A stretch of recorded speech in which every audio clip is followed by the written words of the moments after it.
It's recording. So I have with me Steven Chao, MMA coach, striking coach, Kai Wu's coach. How you doing, brother? Long overdue with this conversation. Trying to recover from all this turkey we had yesterday. Bro, yeah, man. Happy belated Thanksgiving. How was it for you? It was great, man. Took a day off and then just try to enjoy time, friends, family. Was it Not too like many friends this year, so I mean, we just kept it between the family members, mom and dad, and tried to see other family drop off food. that's good, man. How was the food? Yeah, it was good. I mean, we ordered from Sprouts. Sprouts, if you don't know what it is, it's kind of like our local Lucky's sort of thing. And Okay. then we just had a heat up dinner. And then my girl and I just made stuffed mushrooms to go along with that, and some lumpia. That's Yeah. good, man. Like How that was your sounds like Thanksgiving? nice food. My Thanksgiving was good, because in Finland they don't celebrate much Thanksgiving, but like in the JockPharm team, because it's mainly based made out of Americans, we celebrated Thanksgiving. One thing we did, it was something a little bit different. We did some fried chicken because there's no fried Hmm. chicken in Finland. There is chicken, but not fried chicken, not like Southern style, not like Papa's. There's no chains or anything like that. Nah, man. Like they say that KFC is going to come the 2021 here, but Hmm. let's see, man. With this whole COVID, I don't know. But definitely, Hmm. we need a fried chicken joint, man. That's one of the Yeah, things for that I'm sure. You're so missing out. yeah. So we had that on Thanksgiving. We had fried chicken. We had some mac and cheese, Hmm. some pecan dessert, and the coffee. But yeah, we ate so much. I'm still full. It's been 2 days already. I'm still full. Oh yeah, I forget you guys are so much ahead of us. Yeah, yeah, man. Like, but how are things over there now with COVID, with the elections, with MMA? How are things hanging out over there in California? California is kind of, I want to say by far it's the strictest state on everything. And then so in terms of like MMA and fights and anything like that, um, they don't even have a date to set to begin with everything. So what me and the team have been doing throughout the course of the whole summer when it was available is we'd had to travel out of state to go to competitions. Oh, We've already been to like South Carolina. We almost went to Atlanta, Georgia. Almost went to Arizona. We just came back from Reno, like Nevada, 3 weeks ago, and we're just trying to keep the team busy because a lot of them are still training, but it's kind of hard to train without having like something to train for. So we've been willing to travel, but then the state of California itself doesn't look like it's going to be sanctioning any events anytime soon. yeah, man, because things are getting worse. At least here, Hmm. well, how can I put it? Like, obviously, Finland's level of infection is not as close as United States. We're talking Hmm. about maybe, man, and I could be very wrong with this number, but maybe over 10,000 people infected Hmm. overall. Hmm. Compared to those numbers compared to other countries like United States, is Hmm. very small. But the spreading is rising here quite fast. They're Hmm. closing borders. They want to close borders within Finland, and now like they closed all sports activities. Like gyms are closed now. Hmm. Bars are open, but you're only allowed to have 20 people inside. But that's gonna be closed as well. Hmm. So, but the good thing about everything is that here people are following the rules, and that is helping a lot to contain the spreading of this COVID thing. Yeah, I heard at least in Latin America, like in my home country, like Bolivia, people Hmm. are just living normally, like nothing would happen. No precautions, no mask, no distancing, no nothing. Everything's open except for work, though. Like I mean, like the How's the offices. spread been over there? Oh, it's been out of control. Uh huh. Like out of control. We're talking about almost 100,000 people infected. Hmm. I don't know how many people have died as well. They told me that now they have around 15 people infected per day, and that number has gone down compared to when it Mm, first hit. You mm-hmm, know, so here people actually following the rules, keeping the distance, keeping inside when they have to. That has helped a lot. mm-hmm. Nevertheless, this is still the numbers are still rising, right? So where everybody is affected by this. It's insane. I cannot imagine how people are living their lives in countries that they don't receive any governmental financial help. People that live their days to pay paycheck to paycheck. Yeah, I think it's hard for a lot of people to begin with, but like even in the United States, we're only getting, and that's if you're lucky to qualify for governmental assistance. For a while, I think it was like 4 months, they were helping to pay with they call it the EDD. Yeah, Um, they give you $1,200 a month, and I yeah. mean that's barely enough. That's barely even half of people's rent over here. I can imagine, man. But like, do you have to be like unemployed? What are you like in order to have to be qualified to receive that help? Yeah, so the prerequisites for it is either one to get employed, I mean unemployed, or you had like reduced wages because of the COVID. Okay. Yeah. Yeah, man. But like California, for example, it's an expensive state, man. Mm-hmm. I can imagine it's just like rent alone is like, let's say, I haven't been in Cali for a minute. Last time I was in Cali, I was like 14 years old. But I Yeah. remember my friend used to live in San Diego, Mm-hmm. um, and his rent of like a one-bedroom apartment. It was not like in a central area. It was quite far away from downtown. But it was just one bedroom. It was like $900. Yeah, I'd say up here, even like I don't live in the best spot in the world, but like Richmond, for instance, it's right next to Oakland and Berkeley and whatnot. We're looking at least for a single bedroom, single bath, anywhere from 12 to 1500, Jesus, and man. that's in kind of like a dinkier place. If you're looking at somewhere that's kind of nicer, you're looking at from like maybe like 1800 to 2100. So How can you, if you're a kid just graduating out of college, you got to be, and you want to be independent, you're forced to live with yeah, someone, either with a roommate or with your parents. it's either you have a crazy amount of roommates so you guys can make the rent, or you move back in with your parents. So what you're seeing is a lot of like the lower class, like these kids like we were talking about in college, or they work at Starbucks or something like that. um, Due to this whole COVID thing, a lot of them are making more money than they would have before, because that 1200 is a lot to them, Mm. especially if they're staying with their parents and they don't have to pay rent. So that's one side of it. Or you're seeing the super broke ones that they're getting this 1200, but they're barely scraping by with the 1200, and they're complaining. So it's affecting everyone in different ways. For sure, man. It's Yeah. insane. It's just crazy. With this governmental help in other places, very tricky. Because I remember a friend here in Finland, because of this whole COVID, he was out of work. Well, not out of work, like his work. He works with children, so because Hmm.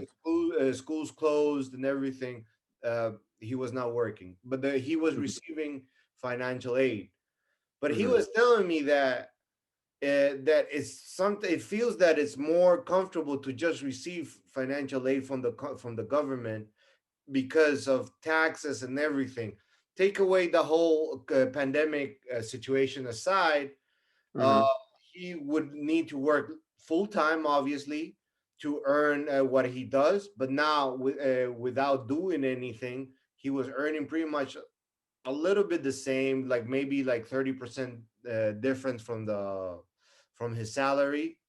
Hmm. But the taxes was lower, and he was telling me, man, I haven't had that much money, and this is the first time in my life that I'm not working. Yeah. Because that's dangerous though, because that could spoil also the citizen to receive that help on a more permanent. I think yeah, I think it is spoiling a lot of people. So I mean, but what's going to happen is in December, especially in the state of California, it's going to run out. They're not going to be assisting people anymore. Oh, really? Yeah, and then No, even but for like the yeah, I think they might go cold turkey. I mean, they're thinking about it right now. But as far as I know, the EDD for the state of California, like, so they had at one point, I think it was through March, April, May, June, um, on top of whatever unemployment they get an extra 600 a week. And then after that ran out, they passed the second bill, which now they get 300 a week instead of 600 if they qualify. they But qualify. then yeah, but then as of December, from what I know, that's all going to run out. So a lot of the people that are getting paid from the government, they're not going to have any more money. So, like these people that are stacking up and buying PS5 and all this other stuff, once they don't see that and they have to get back out there in this economy, which jobs aren't so available, they're gonna take a hit a lot. Yeah, that is true. Wow, I didn't know that in by December they're just gonna cut Yeah. it out. Man, because a lot of people, like you say, have been taking advantage of the situation. They're receiving this like money, and they just Hmm. like going all out, like you Hmm. said, with new PS5s or whatever and whatnot. I've seen this guy, a friend of mine, well, not a friend, but an acquaintance, same age, a little bit younger than me. We're talking about he's like around 33. Hmm. His money's going to shoes, man. He's a single guy, but regardless, like, bro, like you're out of work, and don't you think you should be putting this money a little I bit? mean, it's crazy. It just shows that people are using the money for the wrong thing. Because I don't know if you invest in stocks, right? So the stock. Fun fact, I used to be a stockbroker. Oh, okay. So I mean, the stock market's doing great right now. So what?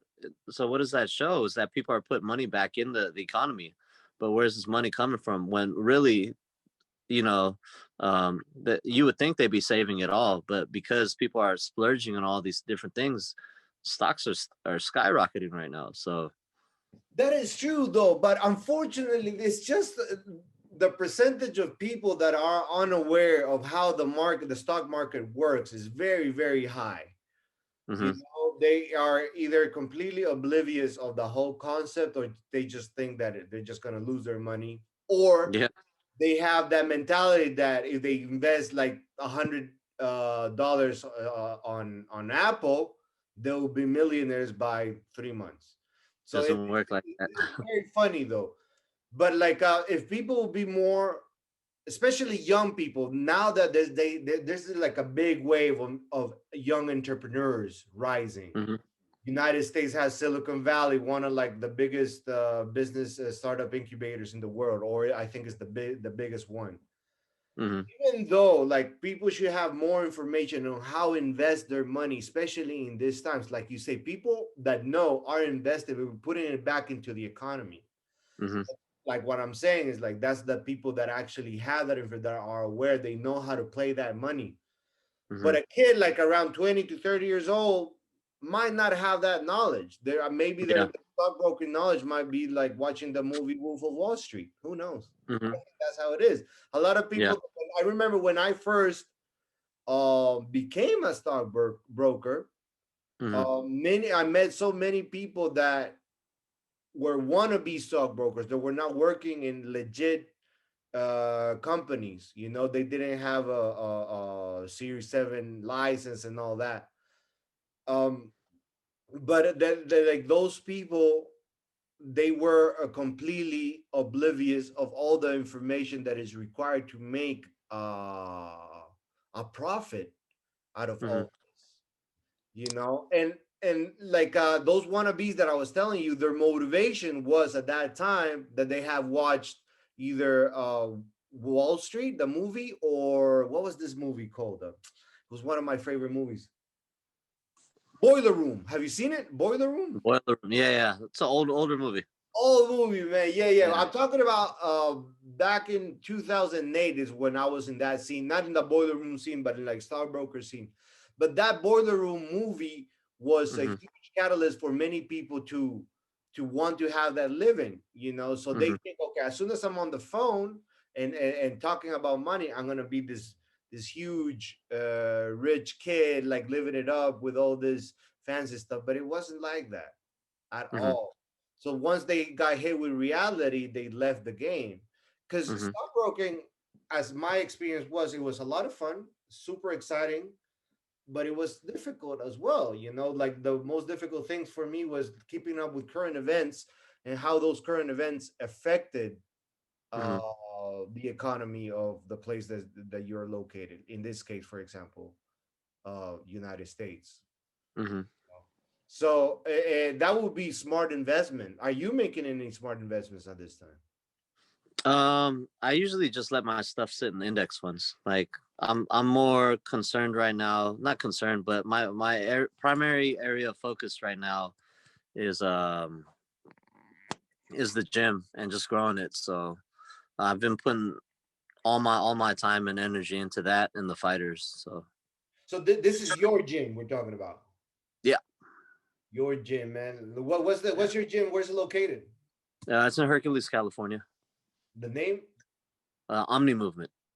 Nice, man. I'm just like saying for you to give a shout out to your gym, man. Let's put Uh, it out there. yeah, sure. You Um, guys are hear big things coming out of our gym within the next few years. You know, we're very new, but I'm fully confident that we have all the skills and the timing will be right for us to make a pretty good name for ourselves in the next few years. Should we stay disciplined? Man, I wish you the best there, man. No doubt. Like you already have good fighters in there. My man Kai Wu. How is Kai doing? Kai's doing good, man.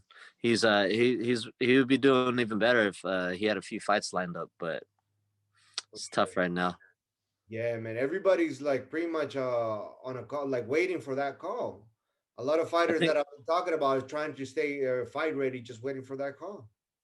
yeah, I think everyone's trying to stay fight ready, but with the whole lockdown and shelter in place thing, and in different states and different counties that they allow you accessibility to the training, or they might fine you if you go to the gym. It's really hard for a lot of people. And then so some, like, we've had two instances this past summer where um, he could have maybe taken the fight and then the events got canceled, or that you'd have to take like 2 weeks off to go stay in a bubble there, and not everyone has the disposable income to just leave work for 2 weeks and go chill in a hotel and just wait for it. Correct, man. That is very true, man. Like one of my good friends, Omar, who lives in I think right now he's in San Francisco. He's a Hmm. professional fighter, 7-1, and he just came from Dubai. He went to Dubai, had to do the 2 weeks of quarantine in his hotel room, trained, wait for the fight. He originally went to Dubai for a fight, of course. He trained, Hmm. wait for his fight. His fight got canceled. He had to come back. He had to go back. All that. And he said like all this money, bro. Me staying here, supporting obviously food and this and that, like and not getting that opportunity to compete.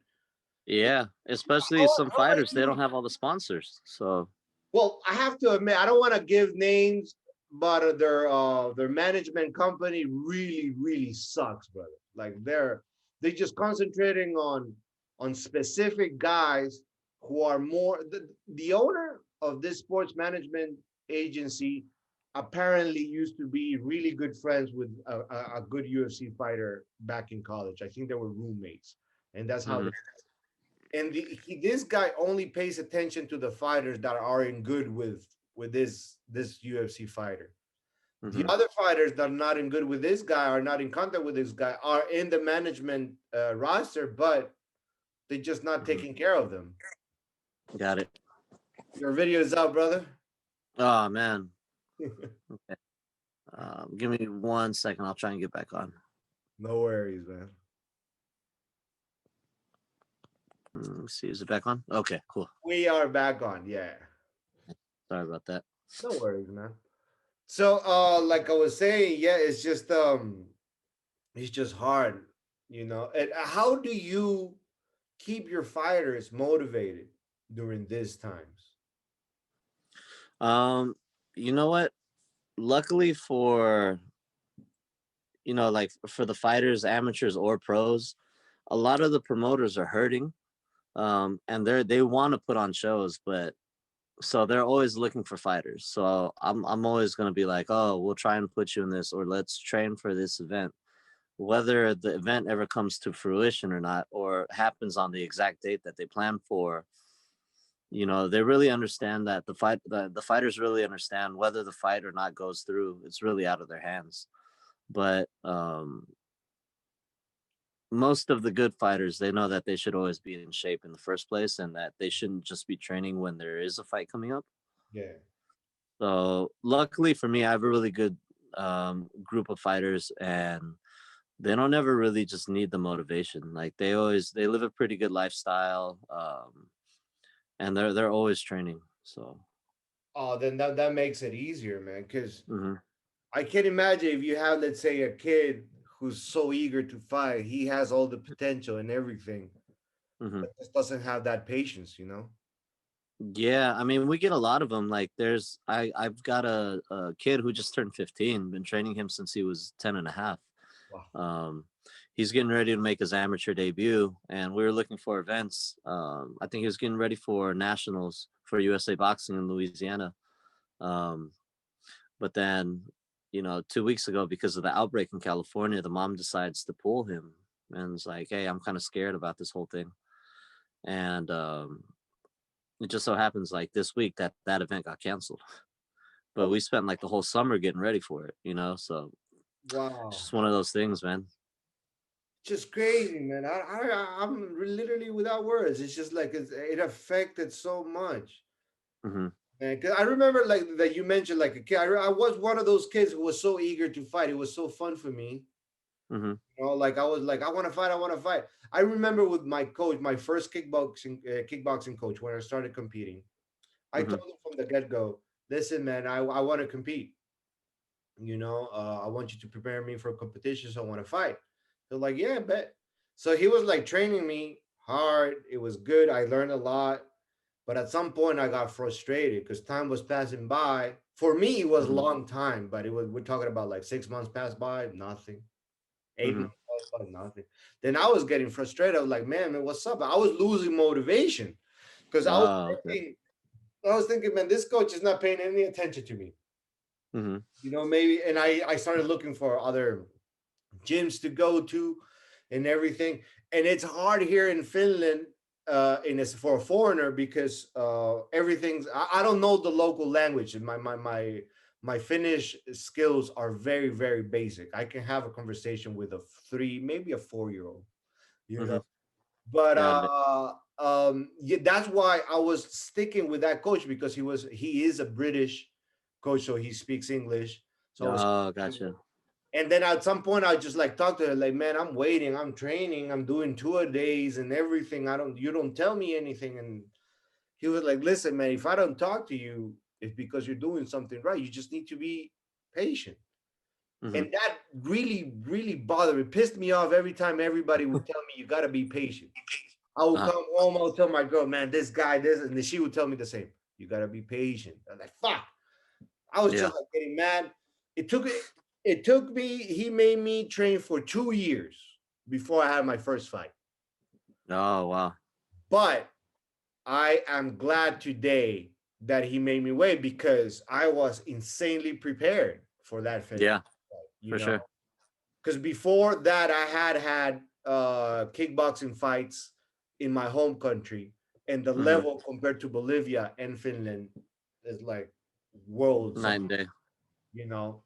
So in Bolivia, I had the experience of competing, but when I came to Finland, in my mind, I was like, oh, man, I'm this badass kickboxer Latino from Bolivia. And then when I started like not competing but training here with people that I thought I was in their level, man, I was like, I was so wrong. So hmm literally, this coach put me back to basics. That's why it took me 2 years to get to my first fight. But like I told you, it was worth the wait because I was insanely prepared. I learned so much not only about my techniques, but about hmm myself, what I can do or what are my limitations. But I hmm have to admit, he had. I wish he could have worked harder on keeping me motivated. I think you have to have a certain level of communication with your Yeah, students if you're working with them on a consistent. I think so 100%. That's the biggest thing I feel between my team and I is that we're very very tight. Like I'm as tight with maybe like my guy who's having his first amateur fight almost as I am with Kai. Like that's how much we communicate with each other. That And I also communicate that like because we have anywhere from decent level professional fighters to amateur champions. And for the people that just think, oh, I can train 6 months um, and go into a fight, they're very wrong because our team we spar. We're a very heavy sparring team. We spar maybe like 3 times a week, but it's not heavy sparring. It's just it's mostly flow. that's And fun. and then so if these guys that are looking for their first fights, they get humbled truly all the time, we day in and day out by these guys. And um, the guys that are more experienced usually will help me out in communicating to the guy who wants to do their first or second fight that, hey, if you can't even do this, you're obviously not ready, and take it from someone who's more experienced, you know. So they also help me in communicating that with them. Yeah, man. Because like I think your role is crucial. Not like the role as a coach. Not only because you have to train them on their technique and their martial arts journey and this and that, Hmm. but just like what we're talking about, the motivation, the mental game. You are also in one way or another, at some level, maybe like a father figure to some. Hmm. Hmm. At least that's how I saw my first coach. I started doing martial arts when I was 12. I got Hmm. into kung fu. I'm a kung fu black belt, Hmm. and my coach at that time, Mr. Ivan in Honduras, he was pretty much everything to me. He was like my Hmm. father, my best friend, my brother, Yeah, for sure. everything. Like I was like at some point he knew everything about my life, and at some point I was just like found myself just at the dojo Hmm. 24/7 Yeah. after school. And we're talking about I was young, man. I was like 12, 13, 14 years old. And after Hmm. school, I would not go home. I would immediately go to the gym. It was so fun. It was just like not my place of peace. Because I Hmm. have to admit, like my home was quite toxic environment at Hmm. that time, and some Hmm. problems, the family problems. So that I didn't want to go home.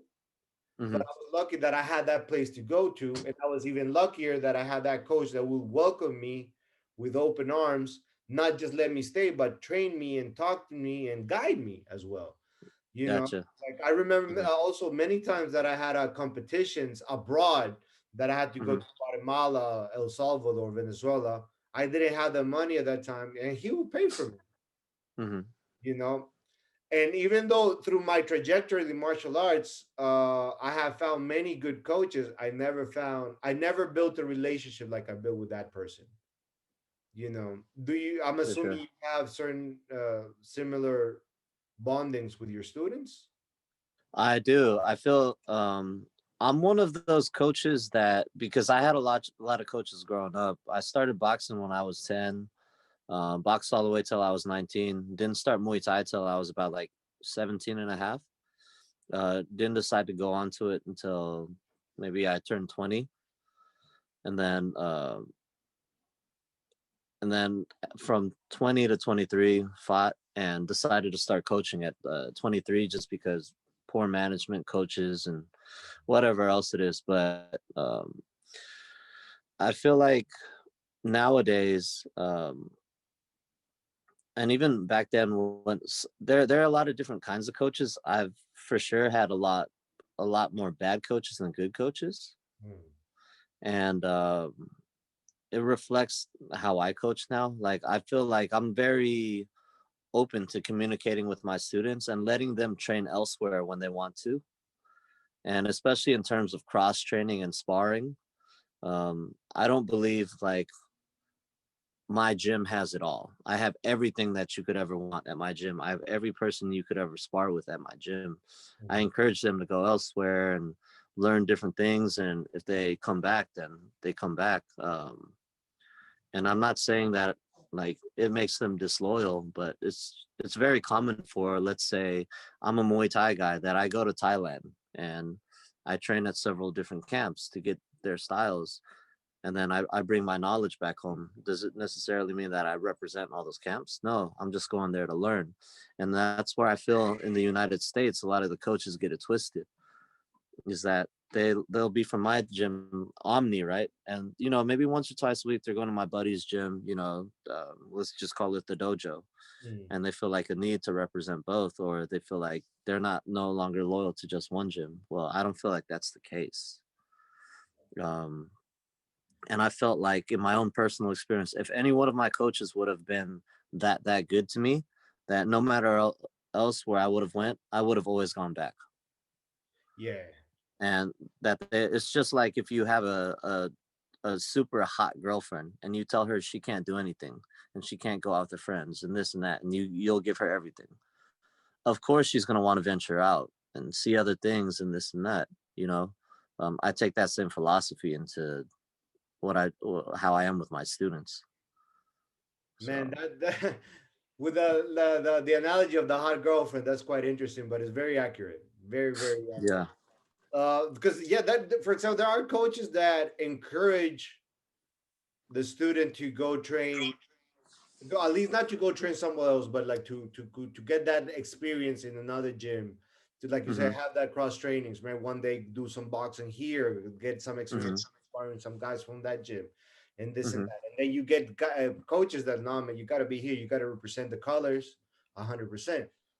But Hmm. also you get coaches just like don't give a damn. It's just like about the money, and that Yeah, that's the worst. That's that's literally the the worst, man. worst, man, bro. I feel, because my jiu-jitsu coach, it's amazing, one of the best coaches. Shout out to Alexi Hmm. Puskanen. He is a great coach, but the owner of where I'm training, bro, he feels that it shows that he doesn't care. He just does it for that money to be in his account at some point in time. I could Yeah. be wrong, but it feels like that. Yeah, and I think a lot of people, with all due respect, maybe they'll start off coaching with the right intention for the love of the art and to share their martial art, to share it with the world. But as they get older and they realize, oh, like, because let's be honest, training a bunch of amateur fighters, it costs money. You do not make money from them. Their training camps, having to travel with them, sometimes, they have to sell X amount of tickets and they can't. So you shovel out of a pocket and you pretend you sell the amount of tickets so they could get on the card, blah, blah, blah, blah, whatever it is. Does not make money. What does make money is, how many memberships can you sell out of your gym? And then if you have so many people, um, and to run classes, and they just want to get fit and kick the pad, one, two hook, two kicks, two push kicks, and they want to do that for 1 hour, and it makes money. A lot of people will invest more into that, and they end up having these fitness Muay Thai, fitness kickboxing, fitness boxing gyms, um, and they cater to the fitness part of it, and they forget about their fighters because the fighters don't make them any money. And then a lot of these people that started these martial arts gyms, they're getting a lot older, so they don't have the retirement, or they might not necessarily have that star fighter that can make it into the UFC that they can make a name out of. So what they'll do is just they'll go the fitness route because it ensures their security income wise. Makes So. sense. Makes a lot of sense. Yeah. Because funny that you mentioned the fitness route. My first kickboxing coach in Finland, this British guy that I was telling you about, and not Hmm. he was derailing to the fitness, not derailing, but like changing his avenue, his direction more towards to the fitness aspect of Hmm. kickboxing. He's a great kickboxer, great stamina. He's over 50 years old, but he stays in shape. He trains literally every day. I known him since 2008. I don't think he has missed a day of training until today. He's a very disciplined guy. Hmm. But then at some point, I was just looking around, and it was just ladies in the class. I don't mind. It was like good to look at. There were nice looking ladies. Some were tough. Some were for the Hmm. fast side, but it just got filled. The students got, I mean, the classes got filled with those students, Mm-hmm. and we were around maybe 18 students per class, maybe 20. And the Mm-hmm. only people that wanted to fight was myself and this other guy, this huge behemoth man of a the Estonian man, bro. He's like Yeah. huge guy. Like I love. He was my sparring partner. Got some concussions out of him. Huge. Oh man. Anyway, it was just me and him that wanted to compete. So I was forced that I only had that sparring partner. That And then sucks.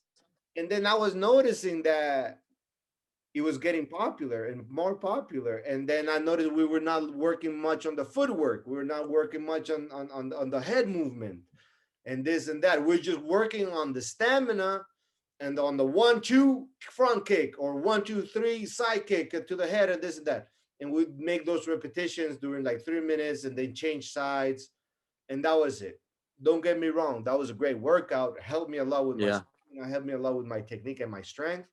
But if you want to compete, there's more to that to practice. No, absolutely. I think that's one of the most underutilized things, like because of social media nowadays and this whole COVID thing, and with the celebrities and TikTok and Instagram, uh, a lot of people think hitting pads means fighting, and it couldn't be more opposite. Looking good on the pads and being able to beat someone up in front of you is a totally different thing. Correct, man. And then so what you need someone to watch you and this big Estonian guy sparring, and to tell him to tone it down, and for you to tell him when to counter, and things like that. You can't have some guy running out like, round one, guys, you guys are going to do this. Oh, Louis and Estonian guy, I just want you guys to drill 1-2 kick for 10 minutes, and just forget about you. That doesn't make you grow as a fighter, you know. And unfortunately, that was the scenario. It was like, okay, you Yeah. guys do like practice toe to toe, for example, Hmm. and then he Hmm. would just leave us and then go to the other side of the fitness side, right? Yeah, for sure. I didn't. I have big respect towards that man, that kickboxing coach, but it wasn't his training style was not for me. Got it. If I like, because I would understand if I would have told, listen, man, I want to be fit, I want to stay Hmm. in condition, I want to have a healthy lifestyle, I want to lose some weight. It's like, Yeah, okay, man, this is the class. But I told him, man, I want to compete, I want to do this, I want to fight. You for know, sure. I did get some fights, but I did feel that he could have focused a lot more on me. That's when I realized that, because he was a great kickboxer back in his day. But I realized Hmm. that being a great fighter doesn't necessarily make you a great coach, and vice Hmm. versa. Being a great coach doesn't necessarily make you a great fighter. Yeah, You know, absolutely. I mean, I don't think by any means I was the best fighter in the world. Um, and I had a lot of opportunities taken away from me, which I think I could have had, that could have helped get me to where I wanted to be as a fighter. But I feel more so as a coach, because I was robbed of those opportunities, that when I see a great student, getting towards there, that I could provide them those opportunities that were taken away from me. correct, So, man. It's great because for this Estonian guy, he really had the potential to go far. He was a mhm. beast, man. He loved fighting. He would run 10 kilometers every day. Oh, the dog. Hey, what's the name of that dog, man? Introduce the dog, bro. Come on. Killer, come here, Killer. Ugh. This guy's name is Robin. Hey, Robin, say what's up. What's up? He's actually our team mascot. He's really? a toy poodle. We actually adopted him from Kai, man. Oh, really? That's a nice story. Let me show you our team mascot. Sky. Sky, come here. Come here, Sky. Sorry, you got frozen up for a second. This is our team mascot. It's dope. This is Was the he logo. English? Oh, English bulldog. Yeah, American Bulldog. American bulldog. Nice. Oh yeah, American bulldog. My bad. Yeah, like that. Say hi, Sky. What's up, dude? What's his name? Sky. Huh? Sky. Sky. Nice. Yeah. Hi. All right. Sky. All right, Sky. Let me talk with Steven. Yeah, I love big dogs, man. After me and my lady hopefully we're gonna buy a house next year. we get to have a big enough yard. I want to get a South African Mastiff, a Boerboel. That's a huge dog. Yeah, I mean, I grew up with big dogs, so I mean, this Yeah, just man. I is know one what way. you mean because back in Latin America, I grew up with a Rottweiler. Yeah, nice. Yeah, like but because on my most of my adult life, I live in apartments. I had small dogs, you know. But this American Bulldog, bro, it's amazing. Great breed. I recommend it, man. Like if you want to have a Yeah, they're bulldog, great get an dogs. American Bulldog, bro. Yeah, they're fun. So backstory behind this dog is it was Kai's dog at first. Kai, I don't know if he told you, he grew up like his favorite comic book character is Bat. Batman. Yeah. Yeah, so then so his sister bought him a dog, you know, because he didn't want him to be lonely. So he bought him this dog. He named him Robin. Okay, nice. So then approximately like 2.5 years ago, Kai and I were traveling all the time. He has to drive about an hour and a half to get to my gym from where he lives in Tracy. And then so that's just one way. So when he drives back, that's about 3 hours on the road. And then he's training 2 a days. And so this dog is at home all the time by himself.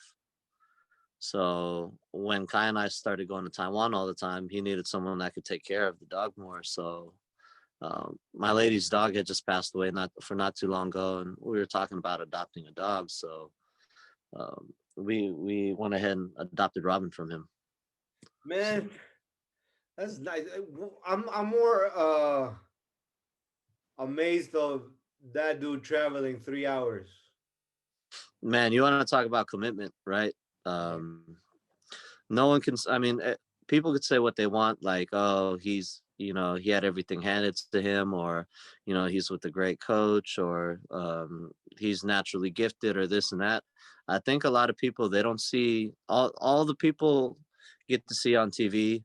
They get to see the highlights. They get to see the UFC embedded. They get to see the 9 minutes that the people are in the cage. They don't see those 3 months, starving yourself, waking up every day and getting off work, and having to drive all those hours like that we have to put in. No one does that stuff for you, but they don't know how committed these people are to their craft. They just assume, so when Kai does make it big, um, he'll have a great story to show everybody.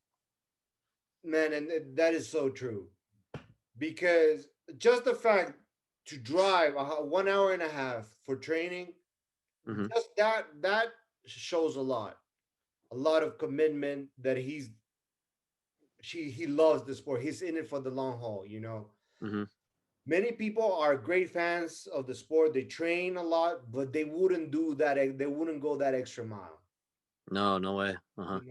And like you said, like people don't know what happens behind closed doors, man. Like all the struggles the fighters go through, it's not easy. And I wish people would appreciate fighters more because the struggle that you guys go through, the life that you guys embark on, it's not an easy one, man. It's so volatile, it's up and downs. Even if you make it, that doesn't mean Hmm. that you're already on top, because Yeah. the mental game aspect of it can destroy or make you during your journey as a professional athlete. Yeah, for sure. I mean, even as a professional, it's not like they get paid salary like an NFL player or Yeah. NBA player. These guys are constantly chasing the next fight. And in this industry, you're only as good as your last fight. So you're always chasing the next best thing. Yeah. And especially when you're starting off you don't start off in the UFC, you fight through all these little local regional shows. Maybe you'll get 800 to show, 800 to win, and then even passing medicals and having to eat healthy, they're barely making it, man. So, um, Because I yeah, definitely want to shine light more on that struggle of a fighter. yeah, Like people should know more, and fighters should be more appreciated of their skills and experience as opposed to of their social media presence. hmm, for sure, I 100%. feel now, like especially now in the UFC, I'm Hmm. not saying that they have bad fighters because they don't. They have like really like real killers there. Mm-hmm. They definitely would favor that person who can bring in the numbers. I know like the viewers bring in the numbers, the fans raise the name of the fighter. But Mm-hmm. nevertheless, man, like you have to, if you're a kid, like let's say 22 years old, and you have, let's say, a 9-0 record, consider him, man. Like check him out, give him a Mm-hmm. try. But just because that kid is a quiet one, just because of that aspect, he's not being considered to participate or compete or being a part of an organization. That's not fair. That's not right either. Yeah. Yeah. And then I mean, the thing is, how do you change that? Because even in the amateurs, right? Let's say I have a guy who's 12-1 amateurs. I have another guy who's 9-0. Mhm. No one in our local region wants to fight him, even in the state of California. And then so now, I mean, I still want them to get more experience before I turn them pro. So then we're looking for fights for them out of state. And then the first thing the promoters ask, even before like we would like to have them on our card, they say, "Hey, how many tickets do you think you guys could sell?" And if they can't sell the tickets, we might not be able to get them on because we have to make back the money that it takes to put on the show. So my question is just like, like what is the solution to this? That's the hard part. That is the yeah, that is definitely a hard part. The solution, because what one of the things that could be done is to, well, they do this anyway. They heavily promote a fight, this promotion, but Hmm. they will heavily promote an event. Hmm. But like you said, they want to piggyback on the presence that the fighters already have on social media. Yeah, that will bring in For sure. uh, the numbers, the viewers, sell tickets, and this and that. But what if like a organization or promotion company promotes that person who is not heavily in social media? You know what I mean? Kind of like gives it a name and allows that person to grow with them, and they grow together and they become one brand. I think Hmm. those opportunities can be worked. But also Yeah. that in that specific scenario, they will still Hmm. look for the most popular guy. Got it. Yeah, I hear you wholeheartedly. You mind if I reply to a text real quick? No, man, go ahead, do it, do it. I see you reading. Go, go, go, go. Yeah.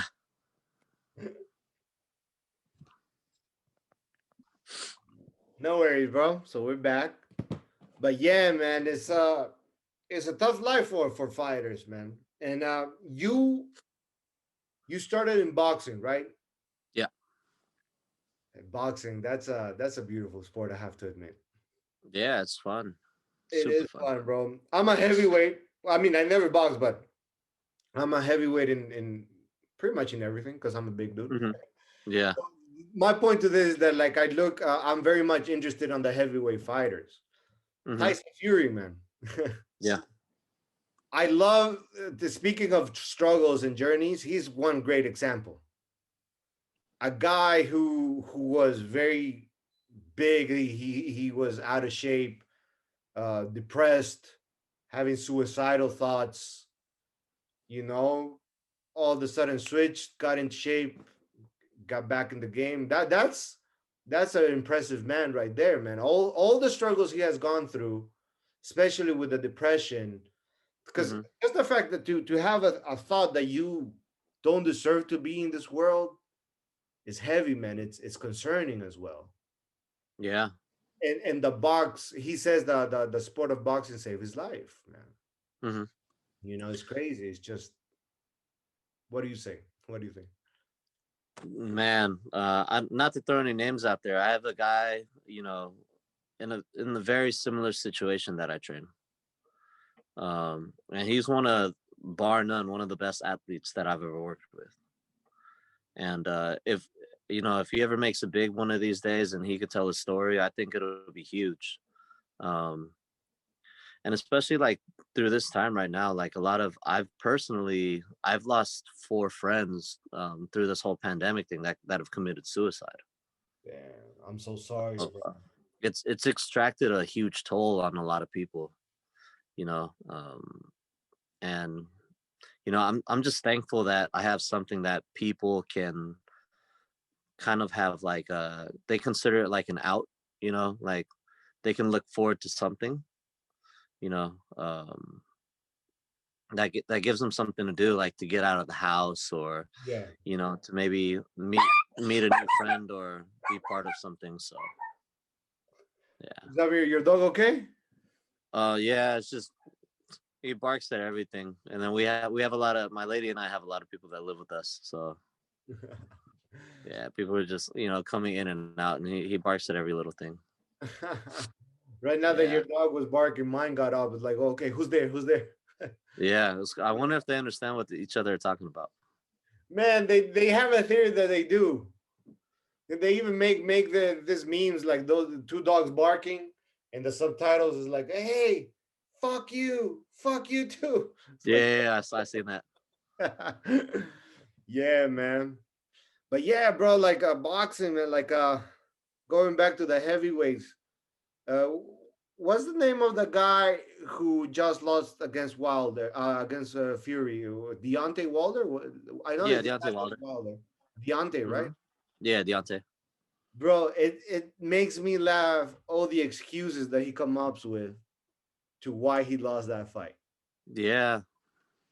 Did you? I don't know if this was the last excuse, but did you hear that he kind of like fired his coach because apparently they tainted his drink. There was like some poison in his drink that didn't allow. Oh my gosh. No, you know what? I saw a list of those things, and I just I I steered away from it, man. Like it's crazy. I think a fighter of such high caliber at that level, Yes, um, thank you. that you're gonna act like that. I mean, what kind of influence do you have on these up and coming fighters? And if you as the top guy in the world can't take a loss, man, what are you showing to these people that aren't God given like you? Everyone, most 99% of people that aren't Deontay Wilder are gonna take a few losses before they ever start to win. So what is it saying as being a leader, or being like a this influential person to all these other people? So I just kind of leave it alone. Yeah, it's entertaining though his excuses, man. Because like you Yeah, said, I bet. he's a high caliber fighter. He's a world class fighter. And we're not talking about he was just like he started in one of those guys who has a big mouth. He is genuinely one of the greatest fighters in the heavyweight division. No, he is. I mean, anyone who could go to the Olympics is Yes. no slouch. I mean, the Olympics requires skill. First off, they're just not looking for how many people you can knock out. Olympics is point based, right? So it shows that he does have some skill. Whether or not he still uses it, is very different. But uh, obviously he had some skill to get him to where he is. So Correct, man. But how fragile can your ego be to be talking the way he is right now? I know it's crazy. I mean, I hope that because the heavyweights, they needed like a figure to bring back boxing for them for a while. I just hope he's not so weak minded like Adrian Broner, where Yeah, yeah. I know exactly what you mean, Maidana beat him a good one, right? But he's never man. been the same ever since. So we'll Yeah. see what this does for Deontay Wilder's. Yeah, man. Let's see, bro. Because like heavyweight, they're bringing back a big heavyweight boxing, which is Mike Tyson, bro. Yeah. Yeah, I was reading. I'm looking forward for that fight. I'm super excited about that fight. But I was reading Mhm. about the rules. I think they Yeah. updated it. But is it true that you cannot? That they're not allowed to knock each other out? I mean, it's interesting to say, because whenever someone has a no knockout rule, I mean, really, what does that constitute? And if someone does accidentally get knocked out, is it a disqualification, or do they, let them back up? Who knows? Because I also work, and so do you know what smokers are? Smokers, no. Smokers are like exhibition fights you have before. It's like the slang term. It's Okay, an exhibition bout that you have before your amateurs to help you get ready against someone else from a different gym at the same weight class. got it. Back then in the United States, we used to have them all the time. Like let's say Steve, I own a gym. you own a gym, right? And let's say we have two of our students that fight at 155 and we're getting them together and we just let them go. And it's unofficially on their record, but it's like a precursor to an amateur Yeah. fight. So they outlawed that in the state of California. So what we have something is here now called the IKF PKBs, the point kickboxing, or point Muay Thai. And then so within the rule set, we're not allowed to fight in the ring. It's got to be open floor. You can use all the strikes you know how to use without elbows, and there's no knockout rules. And then as much as we try and keep them safe, being officials and referees, right? You know as well as I do, if you slip the wrong way and someone throws a head kick, even without the intention of trying to knock you out, you know, two opposing forces collide, you might get rocked, you know? And if something like that happens and you have all these people, let's say just for the Roy Jones Mike Tyson fight, if Jones tries to go underneath and Tyson throws an uppercut and just clips him, you know, let's say if a flash knockout does happen, then what do? Do they disqualify him? Do they say no contest? You know, what are they going to do? Yeah, that's You know, so, interesting because they even were saying that there's not gonna be a winner. I think they changed yeah, that. I think they changed that, but they were saying that there was not gonna be a winner. That it was just, and I found that like a little bit silly, a little bit ridiculous, man. How can there not be mhm, a winner with these two heavyweight stars? And also, yeah, apparently you're not there's not the fight is gonna be stopped if there's like cuts as well. if there's a cut, and Yeah. also they're fighting in instead of tens, they're fighting in 12s. Yes. But I mean, you're a heavyweight, man. Yeah. You know, 12s you can still knock each other out pretty easily. Bro, 12. If if if Yeah. Yes. if I put 16s or 18s, then it changes it up just a little bit, you know. But 12s, come on, man. Yeah, bro, like 16s. Still You pretty easy. Guys that fight at Mhm. yeah, and then it even depends on the type of glove, you know. Like if one person has on like a pair of winnings, Yeah, right, which are more heavily padded, they 12 are. ounce might feel different than someone that has on a 12-ounce pair of Cleto Rays, Right. you know. So I don't know. It's politics. It is, man. It is. But I'm more excited to see his bio movie, Mike Tyson, than this Hmm. upcoming fight. To be honest. Yeah, I mean, we'll see. I'm excited for the fight as is. I think it'll be fun. Oh, The definitely for bio, sure. Yeah, yeah. yeah, I think it'll bring a lot of people back into it. Oh, for sure, man. Mike Tyson is a legend, bro. Like Yeah, he's an infamous legend, but the new generation don't know about the bad things he did in the past. yeah, you know, but yeah, as a fighter, nobody can take that away from him. He was a ferocious fighter, man. He was. yeah. I mean, I still think in his prime he was the baddest man on earth. Yeah, me too. I agree. No doubt about it, bro. All right, Steven, man, that will be for us, bro. Thank you so much for your time, man. It was pleasure talking to you, meeting your dog, and let's Yeah, definitely appreciate it, man. touch, man. Yeah, we'll keep in touch. I look forward to doing another podcast with you, and you know, hopefully I figure out how to navigate the Zoom, and we could do a lot more of these, man. Sounds good, man. And bro, join JockPharm, man. Come on, man. Your student is there and you're not there. What's up with I that? know. I think I am on JockPharm. No, No, you're not, man. what the hell? Okay, I'll go look it soon.